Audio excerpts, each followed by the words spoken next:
Hello, guys. Welcome to Shay with No Filter. Of course, it's me, Shay, and today we got another bonus episode. But today is a really special episode because I was having a conversation with someone last night over FaceTime, and we were talking, and this subject was brought to my attention. And it's not talked about enough, so we're going to get into it. We're going to talk about it. So, before we get into today's topic, almost twisted my ankle. So, make sure y'all like, comment, and subscribe if you're on YouTube. And follow and rate the show if you're on Spotify, Apple, or Amazon. And please leave comments because on episode 10, I will be reading your comments on YouTube. So, yes.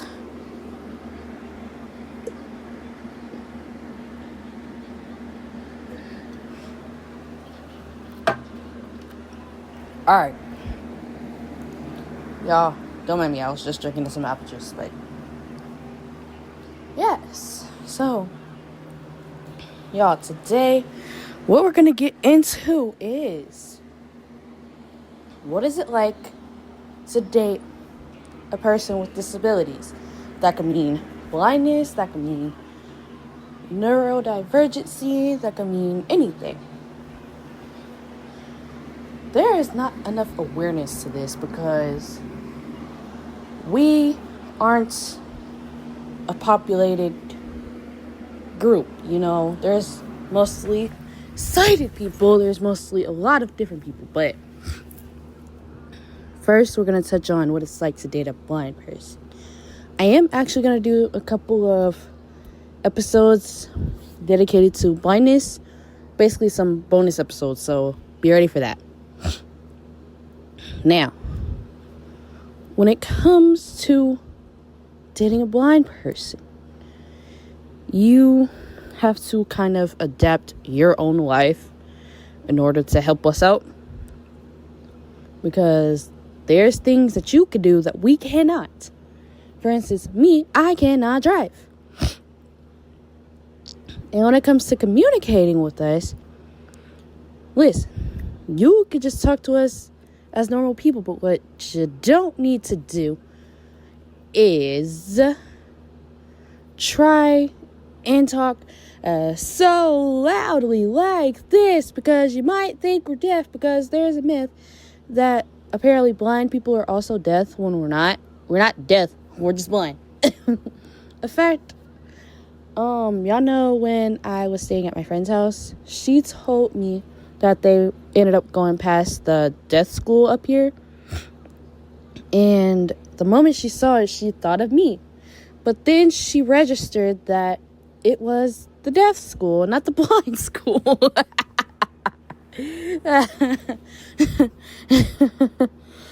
There's a funny little joke for today. And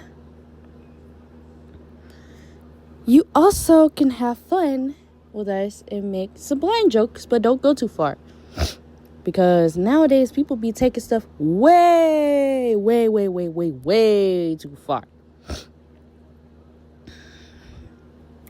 So you're gonna have to try to adapt to using sighted guide, but don't be just randomly trying to grab on us and stuff like that. If we want to be independent and things, let us. But we will need your help. We can't, not get out of that. We're going to need your help. Now, we are going to get into communicating with people who are more so on the neurodivergent side. Now, for those of you who might be listening or watching, you might know someone with this kind of disability or anything, please know that it is okay to embrace your disability. This goes actually for anyone with a disability, whether it's a neurodivergency or learning or vision or anything. It's okay to just embrace your disability. And it's okay to talk about it. And it's also okay if you don't want to talk about it. Now, having a neurodivergent friend, which I have quite a few. And you know how you would normally communicate with your friends, or other people? Not saying that in a rude way. Disclaimer, everything I'm saying here is not meant to be taken in a rude or ill intent. FYI. So, yeah. I am just speaking on awareness because a lot of people like to not talk about this so much. So, yeah. Back to what I was talking about, though. Communication. How you communicate with one person is going to be way different from how you communicate with that person.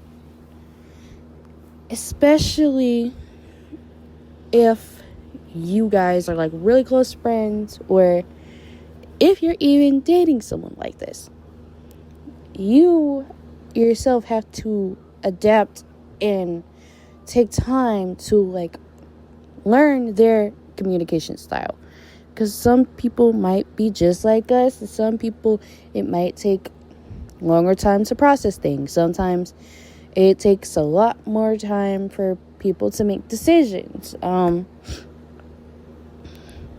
I have been around people with disabilities, and I have friends with them, and I've had a relationship with someone with a disability like this. I'm not gonna, mention their name, but I have never dated a person with that disability before, or any kind of neuro thing like that. Besides epilepsy, I've dated 2 people with that. Well, this person I'm talking about, we hopefully are getting in the process of getting back together, but that's another story.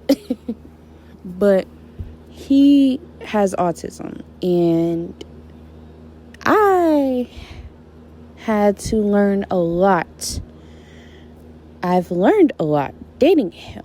I've learned how to communicate in certain settings where normally I could just say something and not have to go into more detail and explain it. But with him, I learned that with his style of talking or communicating, I had to fully explain more or describe more things so that way he could understand, And I've learned to have patience. Sometimes my patience be running real thin, but dating him just taught me patience, slow patience. Don't give up so easily. And, just you have to have patience, and you still, gotta take time to learn things about your partner and all that. Especially when it comes to their communicating and how they react to things and how they act. And I also had to learn emotional stuff.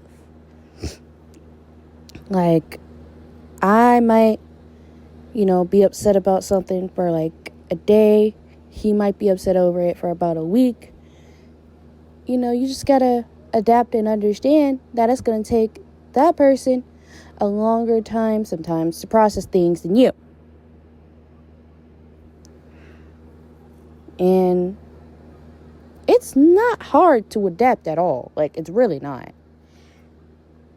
But also, he was blind too. So I was able to date someone with a visual disability and a different disability on top of it.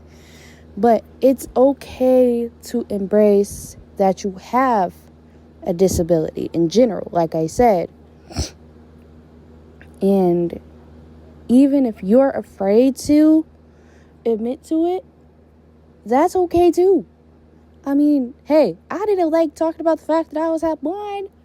I didn't like talking about the fact that I was visually impaired, but in certain situations, there's times where you just kind of have to. And it sucks. It really does suck because I don't like it, but when you need help for things, that's when you kind of have to say something. And no matter what disability you have to learn how to advocate for yourself, because how can someone help you if you don't advocate? Because me, even though I can see, sometimes I may not know where I'm going. And me, I don't like asking for help much, which I am still trying to work on, because in the real world, you're going to need help with something. So we all need to work on advocating for ourselves, especially when you are doing something or trying to cook or trying to, I don't know, wash dishes or something. Especially if you can't see it, you're gonna have to figure out a way to know that the dish is clean. Or you might have to ask for help to make sure that the dish is clean. Like, you might have to ask someone to look over something for you, or like proofreading things, But it's okay to have a disability, and it's okay to date a person with a disability, because the people who have disabilities is the exact same people as regular people. But some regular people are really, really prejudiced and really, really mean and don't accept us. Well, let me tell you something. You could get on out of here. That's what you can do. But I'm not going to hold y'all too long. I just hope that you guys enjoy this bonus episode. And I will see y'all in the next one.